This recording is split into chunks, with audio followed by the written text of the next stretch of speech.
It was a steep, muddy ascent on Gable End, finally breaking out into open scrub and spectacular views, framed by flax and leatherwood, looking out to endless bush-covered mountains emerging from low-hanging mist. Someone has hacked away at the tussocky plants threatening to take over the trail, and it's made for easy walking on this unbelievable day with no wind whatsoever. When I arrive at Te Matawai Hut, I'm greeted by a barking and snarling dog tied to the one bench. The owner tells me I just need to say hi and she'll calm down, but even he can't seem to get her to stop, and I get a kind of bad vibe about the place. The door hanging on one hinge and the floor smashed clean through in a spot. So I move on, steeply towards Pukematawai, somewhere ahead in the swirling mist. I'm walking in the Tararuas range, a massive land formation shaped like a slug and dominating the narrow southern part of New Zealand's North Island. This close to the Cook Strait, it's subject to nearly constant prevailing moisture-carrying winds, and this accounts for a warning that weather can deteriorate rapidly to extreme conditions of gale-force winds, heavy rain, and even snowfall in any season. I'm carrying extra food, warm clothes and rain gear, and my wits. But most importantly, I'm carrying good information from the locals, telling me I'll have a weather window for 2 days and to just go and take advantage of it. Maybe even skipping past that first hut and aiming for the second one. It's nearly 3 o'clock, though, and a sign tells me that next hut is about 4 hours away. I guess I could easily have stayed at Te Matawai if it wasn't for that dog and the bad vibes. But maybe it's a good thing that all of that spurred me on, and even though I'm tired after so much climbing, I can take the advice to position myself to take advantage of the weather. I'm feeling confident as I reach Butcher's Knob, right before the track abruptly changes. No longer is there cleared trail. Instead, the sharp grass and woody plants are overgrown, hiding all that's beneath my feet. Mud, rocks, uneven ground. And immediately, my pace slows to careful, mincing steps as the mist whips across my face.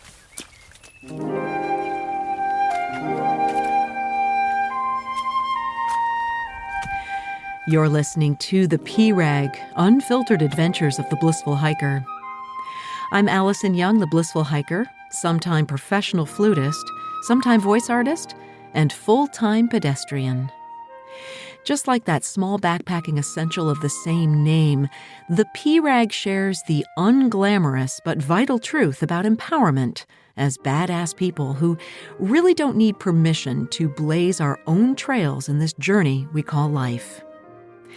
Thanks so much to Lecky Trekking Poles for supporting the P-Rag podcast. If you want to be a blissful hiker, Lecky's should be in your hands. Also Belega, makers of the best blister-resist, non-slouching foot-massaging socks for the long haul.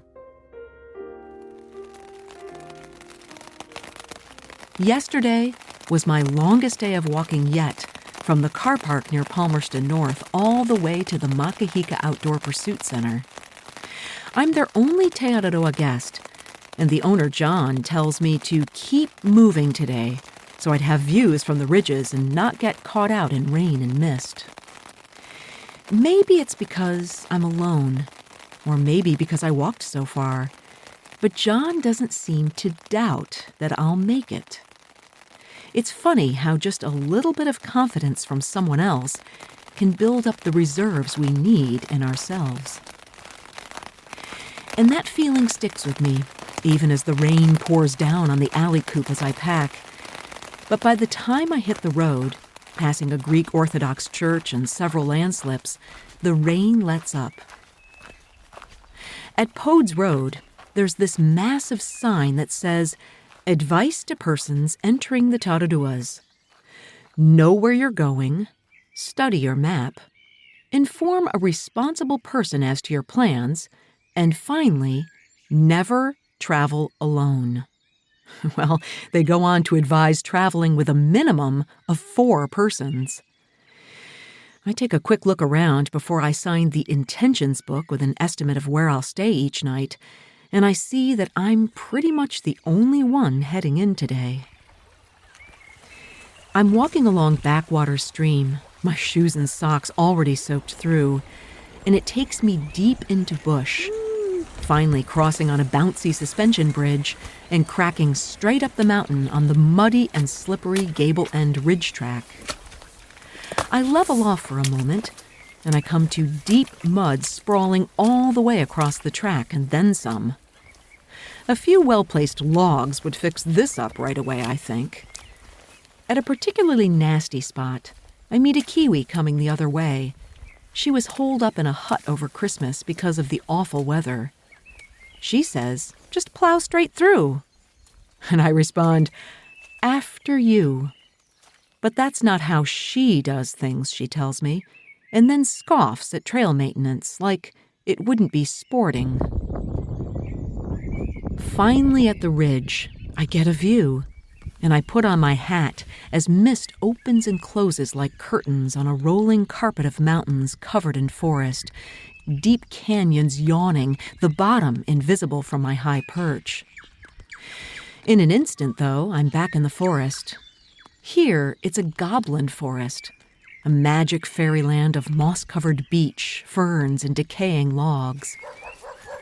I push past Te Matawai, sharp leatherwood ripping at my hiking trousers, and I'm literally on top of the world now, above the trees on the dragon spine of a ridge walking directly over the mountains. Far below, in a place I would imagine is completely inaccessible, a river snakes through, its clatter reaching me all the way up here. A short cutoff points to the summit of Pukematawai at 1,432 meters and completely shrouded in cloud. It's only about a minute to the top.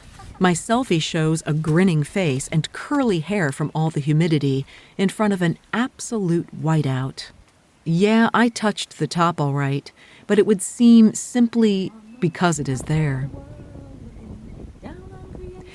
But it's funny how badly I need those views again to lighten my spirit. So I head down out of this cloud as quickly as I can, and I can finally see the route, a long series of humps that I'll walk right on top of all the way to Dracophyllum Hut. It's beautiful for the eyes, but murder for the feet in slip-and-slide mud, all covered by overgrown grasses. This is not just something that reveals a wet surprise each step. It's also dangerous, as the ground is uneven with big drop-offs, and it slows down my progress immeasurably.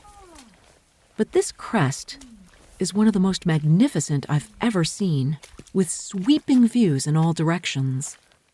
Olive green mountains as wrinkled as elephants' legs surround the crest I walk on. Long gashes from landslips and a pale tan. My ridge reaches out to the horizon, filled with mountains in blue and black, the mist almost within reaching distance. Up and down I go on this ridge of mud and tussock, all alone out here. I can't see anyone ahead or behind, and it's as quiet as can be, absolutely no wind. When I think I'm at the final rise, it instead reveals a huge plunge back into the forest before a giant climb. Now I'm nervous I'll lose the daylight. But I forget myself in this stunning grove of moss and lichen-swaddled trees, some trunks like giant green teddy bears, arms reaching up in a frozen dance. Of course, I could camp here if it gets dark, but there's no water until the rain barrel at Dracophyllum, and there doesn't seem to be any real flat ground either. So up I go again. And it's really not that much further to a flattish spot on the edge of the mountain. A tiny orange hut appears, painted like this so it can be seen from a helicopter. I circle around to the door, thinking it's all mine tonight, when I'm suddenly met by 2 pairs of muddy boots. Aw, nuts. Dracophyllum only sleeps, too, And inside are 2 German Tararoa hikers all cozied in. They offer me a bed and say one of them will sleep on the floor. It's okay, guys. I'll just set up the alley coop in that little grassy spot next to the hut, actually right on the trail itself. I get some water, and as I leave, I hear them talking about me, saying how bad they feel. It's this old lady out by herself. They really ought to give me a bed. Though they never come back outside. After I set up, I head out to the helipad with my dinner and watch the colors change amidst swirling mist, teasing me before finally completely enveloping the mountains and me just as the sun disappears behind the furthest peak. I shiver and head to the alley coop to tuck in, so proud of my long day all alone on the ridgetops and this wonderful treat of a sunset amidst the mountains. And as I cuddle in, the steady rhythm of snoring puts me to sleep.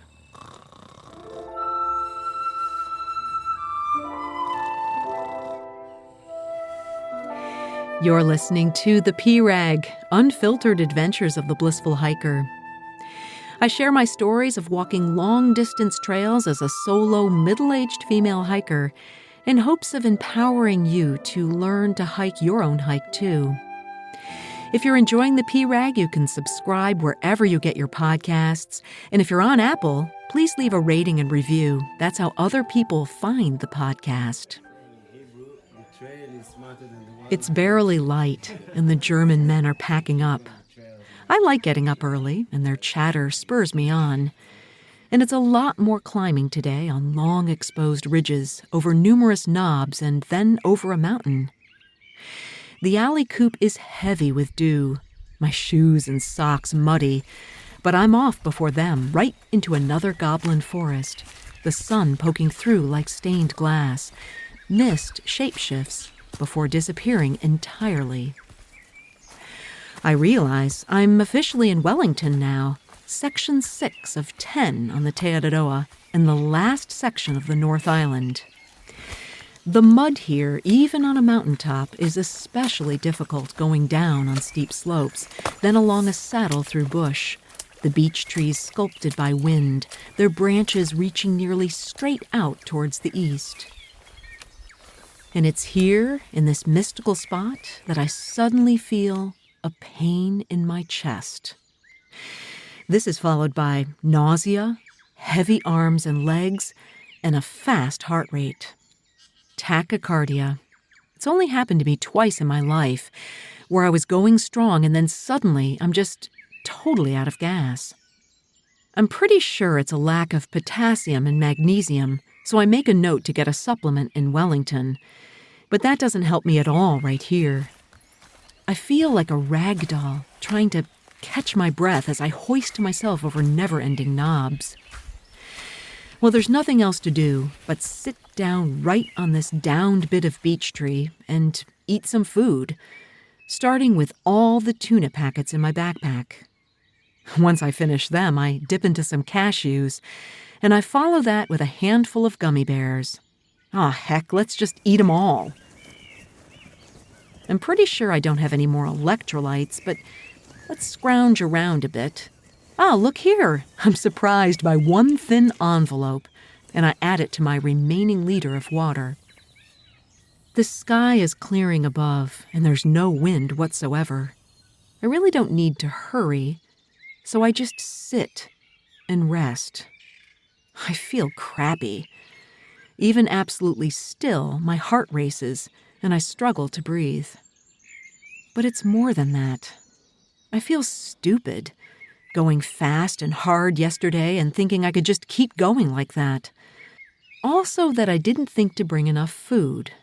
Okay, maybe I brought enough food, but I definitely didn't bring the right food. This is a nutrition thing, nothing else. I tend to get anemic and lose far too much weight when I thru hike. Well, there's not much I can do about it now, but wait for the food that I've just gobbled up to hit my bloodstream. The young Australian poet Aaron Hansen wrote, "There is freedom waiting for you on the breezes of the sky." And you ask, What if I fall? Oh, but my darling, what if you fly? Pick yourself up, Al. You fell down a little bit by not eating the right things this morning and ensuring you had the calories and nutrition to keep moving. But you're remedying it as best you can. You're being resourceful. You'll probably feel better soon, so stop beating yourself up and just get on with it. I do start to feel a bit better, so I stand up and take a good long breath and then waddle along. I eventually hit a flat saddle with the summit of Mount Crawford above me. It looks really far, but I can see the trail winding its way right along the edge of the spine. The best part about going at a snail's pace is that I have to take breaks, and it forces me to look at my feet and the tiny white flowers atop alpine cushion plant clinging tightly to the rocks. I reach down to touch its surface, rough but massaging. Next to it are tiny pink flowers and bright green leaves like holly. It's kamahi in bloom on this hot summer's day. As I ascend and begin to breathe more deeply, I feel the nutrition coursing through my veins, and my symptoms begin to abate. Still, I go slow and steady, looking out to the massive mountains, cloud shadows moving along lazily towards the strait. And then I look down again at my feet, where I see what looks like tiny succulents, lotus-like in a stacked row of petals, with one furry white flower pushing skywards, tiny yellow stamens inviting any passing bees. It's Edelweiss, right here on the North Island of New Zealand. The summit comes faster than I expect, and I meet a TA section hiker approaching from the south. Chris is a Kiwi who started this trail just by walking out his front door. He's wearing shorts and turquoise compression socks, telling me people run this bit of trail in under 24 hours. That makes me feel a bit deflated, until he adds, having a day like today in the Tararuas, hot and sunny and calm, only happens about 11 days a year. We sit and eat and enjoy the view, taking picture after picture and just savoring how lucky we are. A transplant from England named Julian comes at us nearly running on the ridge. He points out the South Island way in the distance, the sea right there beyond the mountains. He then offers to take my picture, and I have a dramatic fall off a rock, the tussocky plants I've complained about for the past 2 days, saving me from hitting my head. We say goodbye to Chris as he heads north, and the two of us take one last look at this glorious range before heading down into the bush. Every mountaineer knows that going down can be far more difficult and dangerous than going up. The walk down, according to Julian, is savage. We leave Shoulder Knob at 4,300 feet and drop to the Otaki River at 100 feet and only 2.5 miles. And that translates to steep drops, most of them muddy, root-filled disasters waiting to happen. My walking sticks get a workout, but sometimes they do nothing at all, like when I have to go butt first down a mudslide.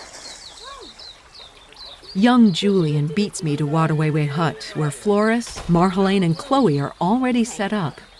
No one seems particularly keen to see old, doddering me, so I drop my gear and head to the clear and cold river to bathe and rinse the mud from my clothes as best I can, staying under as long as possible to avoid the mass of bloodthirsty sandflies.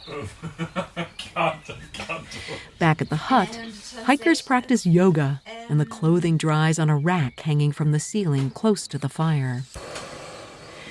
I eat dinner at a shared table and think about my splendid time tramping in the Tararuas. I did exactly what John at Makahika Outdoor Pursuits suggested, pushing myself to get over the highest peaks before the weather turned. I had spectacular views, spookier on the first day, all alone on the ridges as the mist cleared, then sparkly on the second day as I trudged up to the high point, all mountains as far as I could see. Freedom waited for me as I took my chance, a calculated chance, and entered this glorious range, the hardest hiking so far on the entire trail. My fall was minor, and one I quickly corrected, taking note of it for future hikes. And in the end, up that long spine of Mount Crawford I went, puffy clouds as a gentle ceiling, as I flew, barely feeling my feet touch the ground. I set up in the upper story and am soon joined in a long row of plastic mattresses by the 2 Germans and Kuhn, who hiked all the way today from Te Matawai. Exhausted, we turn in before it gets dark. And for the second night in a row, I'm lulled to sleep by snores.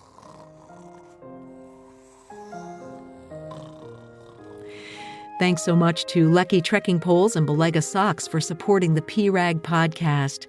You can subscribe to the P-Rag wherever you get your podcasts. And if you listen on Apple, please leave a rating and a review. Show notes, the music, and more about my hikes all over the world are at the website, theprag.com. Next week, the weather does move in mist and rain as I move back to the sea and towards Wellington. Until then, my friends, kia kaha and happy trails.